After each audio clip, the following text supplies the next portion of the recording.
Audio after ನೀವು ಮಾತಾಡಿದ ಮೇಲೆ ಒಂದು ಆಡಿಯೋ ಕ್ಲಿಪ್ ವೈರಲ್ ಆಗಿದೆ. ಅದರಲ್ಲಿ ಒಬ್ಬ ದಲಿತ ಹುಡುಗ ರಮೇಶ್ ಜಿಗ್ಜಾನ್ಗೆ ಅವ್ರಿಗೆ ಕಾಲ್ ಮಾಡಿ ಹೇಳಿದ್ರೆ, ಯಾಕೆ ನೀವು ಹುಚ್ಚಾಟ ಮಾಡಬೇಕು, ಕೇಳೋ ಜಾಗದಲ್ಲಿ ಕೇಳಬೇಕು, RSS ಡೇಂಜರ್ ಮಾಡ್ತಿದ್ದಾರೆ ಅನ್ನೋ ಆಡಿಯೋನ ಅವ್ರು ಹೇಳ್ತಾರೆ. ಇಲ್ಲ, ಅದು ಈಗ ಯಾರೋ ನನಗೆ ತೋರಿಸಿದ್ರು ನೋಡಿ. ರಮೇಶ್ ಸಾಹೇಬರು ಹಿರಿಯರಿದ್ದಾರೆ. ಅವರು ನಮ್ಮ ತಂದೆ ಅವ್ರ ಜೊತೆ ಒಡನಾಟ ಇಟ್ಟವರು. ಅವ್ರು ಯಾಕೆ ಹಿಂಗೆ ಮಾತನಾಡಿದ್ದಾರೆ ನನಗೆ ಗೊತ್ತಿಲ್ಲ. ಅದು ಅಥೆಂಟಿಕ್ ಆಗಿ ಮಾತನಾಡಿದಾರ ಇಲ್ಲ ಅದನ್ನು ಗೊತ್ತಿಲ್ಲ. ಬಟ್ ಮೇಲ್ನೋಟಕ್ಕೆ ಅವ್ರ ಧ್ವನಿ ಅಂದಂಗೆ ಕಾಣಿಸುತ್ತೆ.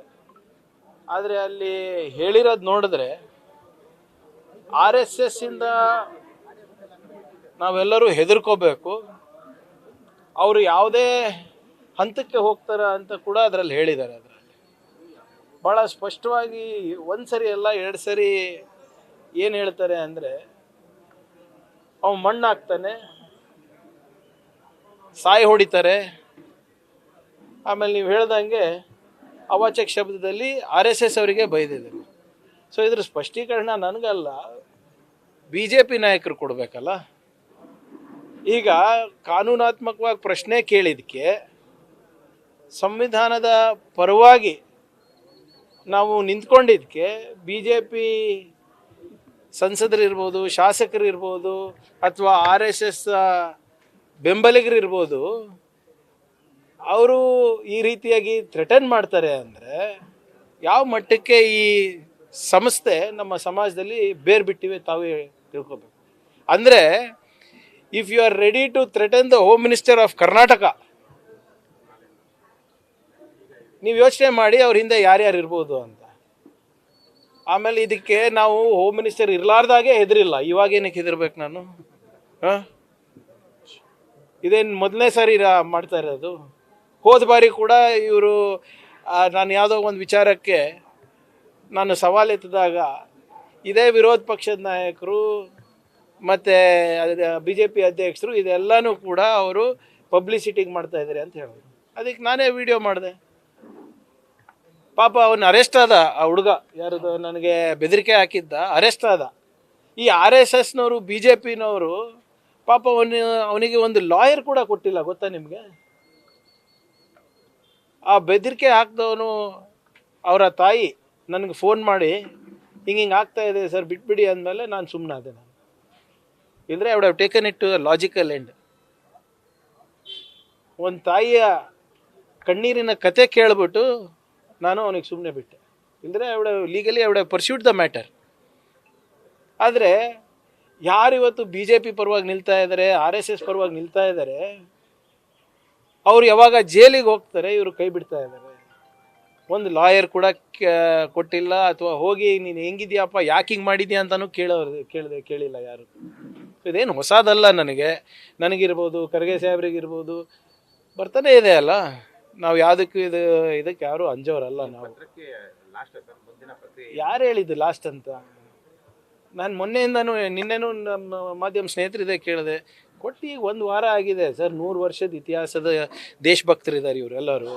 ಎಲ್ಲೋ ಇಟ್ಟಿರ್ತಾರೆ, ನಾಗ್ಪುರ್ನಲ್ಲಿ ಇಟ್ಟಿರ್ತಾರೋ, ಕೇಶವ ಕೃಪಾನಲ್ಲಿ ಇಟ್ಟಿರ್ತಾರೋ, ಯಾವುದೋ ಸರ್ಸಂಚಾಲಕ್ ಮನೆಯಲ್ಲಿ ಇಟ್ಟಿರ್ತಾರೋ. ತರ್ತಾರಲ್ಲ, ಇವತ್ತಿಲ್ಲ ನಾಳೆ ದಾಖಲೆಗಳು ತರ್ತಾರೆ. ಯಾಕೆ ಅಷ್ಟಾಗ್ತದೆ? ಸ್ವಲ್ಪ ಟೈಮ್ ಕೊಡಿ. ಇಲ್ಲ ಅಂದರೆ ಸೃಷ್ಟಿ ಮಾಡಿಸ್ಬೇಕಲ್ಲ. ಕಾನೂನಿದೆ ಅಲ್ರಿ. ಕೊಡಲೇ ಇಲ್ಲ ಅಂದರೆ ನಿಮಗೊಂದು ಕಾನೂನು, ನಮಗೊಂದು ಕಾನೂನಾ? ಅಥವಾ ಅವ್ರಿಗೊಂದು ಕಾನೂನಾ?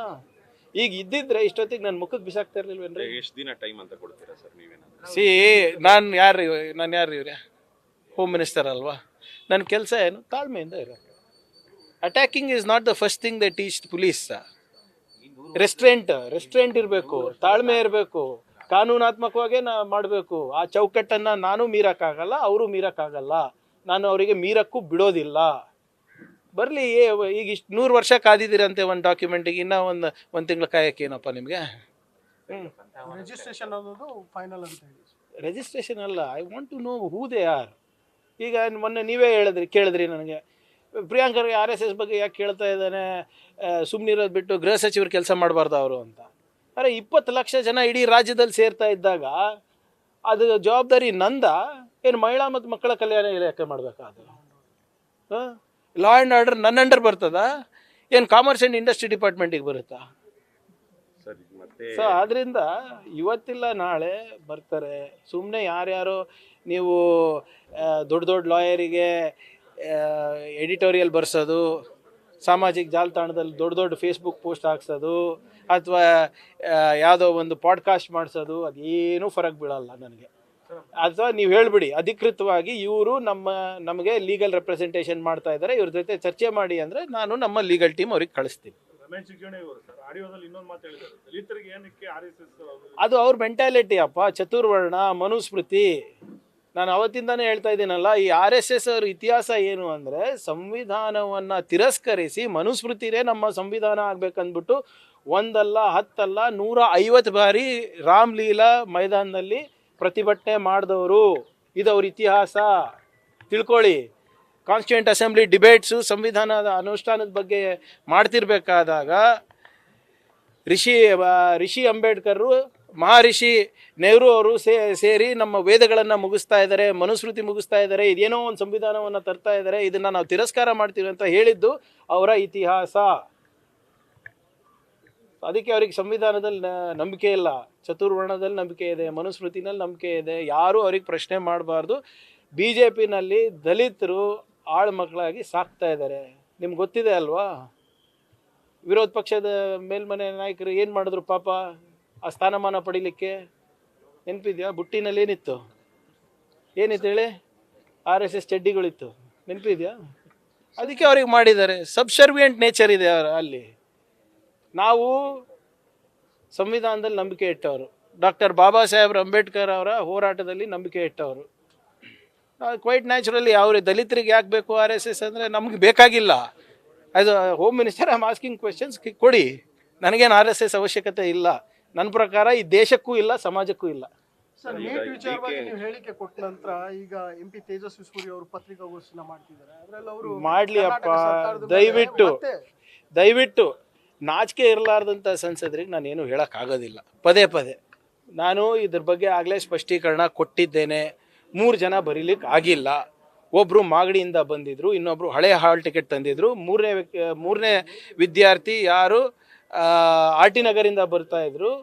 1:15 ಡೆಡ್ಲೈನ್ ಇರುವಂಥ ಎಕ್ಸಾಮಿಗೆ 12:57ಕ್ಕೆ ಮನೆ ಬಿಟ್ಟಿದ್ದಾರೆ. ಎಷ್ಟು? 12:57. ಅದರಲ್ಲಿ ಸರ್ಕಾರದ ತಪ್ಪೇನಿದೆ? ಹೌದು, ಯಾವ ವಿದ್ಯಾರ್ಥಿನೂ ಕೂಡ ಎಕ್ಸಾಮ್ ಮಿಸ್ ಮಾಡಬಾರ್ದು. 11 ಗಂಟೆಗೆ ಗೇಟ್ ಓಪನ್ ಆಗುತ್ತೆ. ಅಪ್ ಟು 1:30 ಗೇಟ್ ನೀವು ಒಳಗಡೆ ಹೋಗ್ಬೋದು ಪರೀಕ್ಷೆ ಬರೀಲಿಕ್ಕೆ. ಈಗ ಭಾಳ ಜವಾಬ್ದಾರಿಯಿಂದ ವಿದ್ಯಾರ್ಥಿ ಇರ್ಬೋದು, ಪೋಷಕರು ಇರ್ಬೋದು, ಬೇಗ ಬಿಟ್ಟು ಇರ್ಬೋದಲ್ಲ. ಎಷ್ಟು ಜನ ಬರೆದಿದ್ದಾರೆ ಎಕ್ಸಾಮ್ಸು? ಲಕ್ಷಾಂತರ ಜನ ಬರೆದಿದ್ದಾರೆ. 3 ಜನ ಮಿಸ್ ಔಟ್ ಆಗಿದ್ದಾರೆ. ಅದು ಬೇರೆ ಬೇರೆ ಕಾರಣಗಳಿಂದ ಹಾಗಾಗ್ಬೋದು. ಐ ಹ್ಯಾವ್ ಏನು ನಾನು ಸುಮ್ಮನೆ ಮಾತಾಡ್ತೀನಾ? ಈಗ ಅವರು ಯಾವಾಗ ಬುಕ್ ಮಾಡಿದ್ರು, ಯಾವಾಗ ಅವ್ರ ಮನೆ ಬಿಟ್ಟಿದ್ದು ಎಲ್ಲ CCTV ಫುಟೇಜ್ ಇದೆ. ಅವರು ಹೇಳಲಿ, ತೋರಿಸ್ಬಿಡ್ಲಿ. ಈಗ ಮೊನ್ನೆ ಬಾಂಬೆನಲ್ಲೂ ಕೂಡ ಒಂದೇ ಕಾಲೇಜ್ನಲ್ಲಿ 4 ಜನ ಮಿಸ್ ಆದ್ರಪ್ಪ. ಅದಕ್ಕೆ ಮಹಾರಾಷ್ಟ್ರ ಸರ್ಕಾರ ಕಾರಣನಾ? ಡೆಲ್ಲಿನಲ್ಲಿ ಮಿಸ್ ಆದರು, ಡೆಲ್ಲಿ ಸರ್ಕಾರ ಕಾರಣನಾ? ಬಿಹಾರ್ನಲ್ಲಿ 30 ಜನ ಅರೆಸ್ಟ್ ಆದರು. ಏನಂತ? ಈ ಪೇಪರ್ನಲ್ಲಿ ಜಾಕಿಗಳು ಕೂತ್ಕೊಂಡು ಬರ್ಸ್ಲಿಕ್ಕೆ ಅಂತ. ಹಂಗಂದ್ರೆ BJP ಸರ್ಕಾರ ಕಾರಣ ಅಲ್ವಾ ಅಲ್ಲಿ ಬಿಹಾರ್ನಲ್ಲಿ? ಪಡ್ಕೊಂಡಿದ್ದೀನಿ. ಸುಮ್ಮನೆ ಆ ಕುಟುಂಬದವ್ರಿಗೆ ಕೂಡ ನಾವು ಮಾತನಾಡಿದ್ದೇವೆ. ಸುಮ್ಮನೆ ಅವರಿಗೆ ನಾವು ಈ ನಿಮ್ಮ ಸಂಸದರ ಹೊಲ್ಸ್ ರಾಜಕೀಯನಲ್ಲಿ ತರಬಾರ್ದು ಅಂತ ಸುಮ್ಮನಿದ್ದೀವಿ. MP ಅವರಾಗ್ಲಿ ಅಥವಾ ಬೇರೆ ಯಾರೇ ಆಗಲಿ BJP ಸಂಸದರುಗಳು ಯಾರಿಗೂ ಕೂಡ ನೋಡಿ, ಯಾವ ಮಕ್ಕಳಿಗೂ ಕೂಡ ತೊಂದರೆ ಆಗಬಾರ್ದು. ಆದರೆ ಸುಳ್ಳು ಹೇಳೋದು ಸರಿಯಲ್ಲ ಅಲ್ಲ.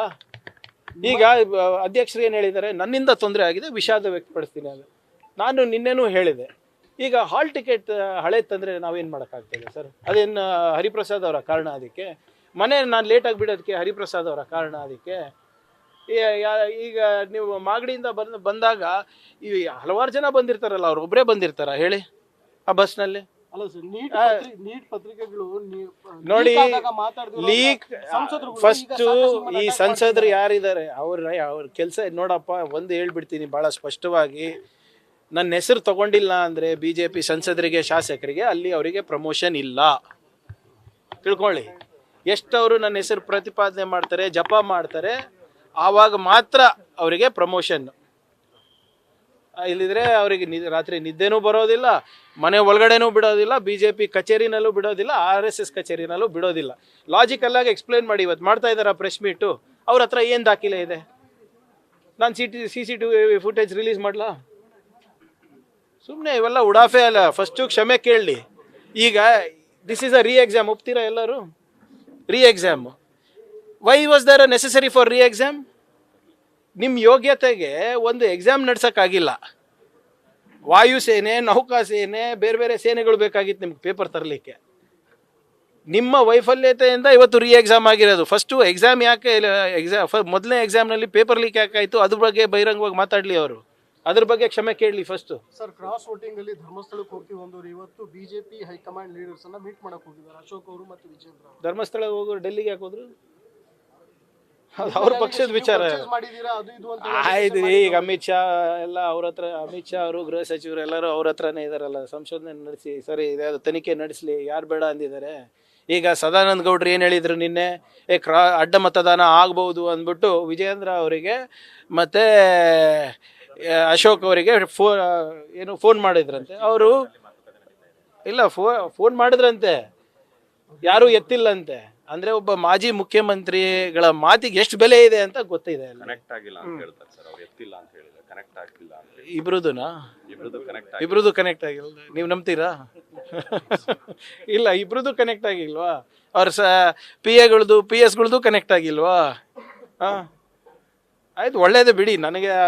ನನಗೇನು ಸಂಬಂಧ ಇಲ್ಲ ಅವ್ರದ್ದು. ಬಟ್ ಧರ್ಮಸ್ಥಳಕ್ಕೆ ಹೋಗೋರು ಇಲ್ಲಿಗೆ ಯಾಕೆ ಹೋದ್ರು ಅಂತ ಧರ್ಮಸ್ಥಳಕ್ಕೆ ಬೇಡ ಅಂತ ಇನ್ನು ಕೆಲವು ಶಾಸಕರು ಹೇಳ್ತಿದ್ದಾರೆ ಸರ್. ಸುರೇಶ್ ಅದು ಅವ್ರದ್ದು ಬಿಟ್ಟಿದ್ರಿ. ನೋಡ್ರಿ, ಇವ್ರು ಎಂಥವ್ರು ಅಂದರೆ ರಾಮನ ಹೆಸರಲ್ಲಿ ಕೋಟ್ಯಾಂತರ ರೂಪಾಯಿ ಲೂಟಿ ಹೊಡೆದವರು. ಮಂಜುನಾಥ ಸ್ವಾಮಿ ಹೆಸರಲ್ಲಿ ನಿಜ ಹೇಳ್ತಾರೆ ಇವರು? ಯಾರ ಹೆಸರಲ್ಲಿ ಇವರು ರಾಜಕೀಯ ಮಾಡ್ತಾರೆ ಆ ದೇವರಿಗೆ ಬಿಟ್ಟಿಲ್ಲ ಅಂದರೆ ಧರ್ಮಸ್ಥಳದಲ್ಲಿ ಕರೆಕ್ಟಾಗಿ ಹೇಳ್ತಾರಾ? ಮತ್ತು ಇವ್ರದ್ದೆಲ್ಲ ಇವರೆಲ್ಲರೂ ಕೂಡ ಹೋಗಿ ಅಲ್ಲಿ ಮಾಡಬೇಕಪ್ಪ ಪ್ರಮಾಣ. ನಮ್ಗೇನು ಮಾಡೋದಿದೆ? It's their internal party politics. DK versus HDK fight ಮತ್ತೆ ಶುರು ಆಗಿದೆ ಸರ್. ಶುರು ಏನಾಗಿದೆ ನೋಡಿ ಸರ್, ಭಾಳ ಸ್ಪಷ್ಟವಾಗಿ. ಇಲ್ಲ ಕೇಳಿ, ಮೊನ್ನೆ ಏನು ಹೇಳಿದ್ರು ಕೇಂದ್ರ ಸಚಿವರು HDK ಸಾಹೇಬ್ರು? ಏನು ಹೇಳಿದ್ರು ಮೊನ್ನೆ? ನಾನು ಫ್ರೀನೇ ಇರ್ತೀನಪ್ಪ, CM ಅವ್ರು ಬ್ಯುಸಿ ಇರ್ತಾರಲ್ಲ, CM ಅವರು ಒಂದು ನಿಮಿಷ ಬ್ಯುಸಿ ಇರ್ತಾರೆ, ಅವ್ರು ಯಾವಾಗ ಕರೀತಾರೆ ಬರ್ತೀನಿ ಅಂತ. ಮಾನ್ಯ ಮುಖ್ಯಮಂತ್ರಿಗಳು ಕರೆದಾಗ ಇಲ್ಲ ನನಗೆ ಅವತ್ತಿನ ಡೇಟ್ ಆಗಿಲ್ಲ, ನೀವು ನೆಕ್ಸ್ಟ್ ಡೇಟ್ ಕೊಡಿ, ನಾವು ಇಲ್ಲಿ ಬರೋಕ್ಕಾಗಲ್ಲ, ಅಲ್ಲಿ ಬರ್ತೀವಿ ಅಂದರೆ ವಿಧಾನಸೌಧಕ್ಕಿಂತ ಜಾಗ ಬೇಕಾ ನಿಮ್ಗೆ ಚರ್ಚೆ ಮಾಡೋಕ್ಕೆ?